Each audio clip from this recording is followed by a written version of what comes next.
Semua bekas makanan Bonda Rozita Ibrahim kaca untuk kesihatan. Hari ini Bonda masak asam pedas dan tom yum.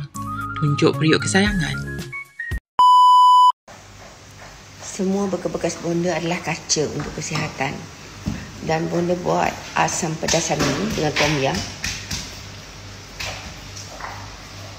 Saya memang suka benda-benda yang pelik. Ini antara periuk-periuk kesayangan saya lah. Ada yang memang beli kat mall macam ni. Dan ada periuk tanah. Semuanya akan dijual sebenarnya. Boleh lagi koleksi dekat sini. Okay.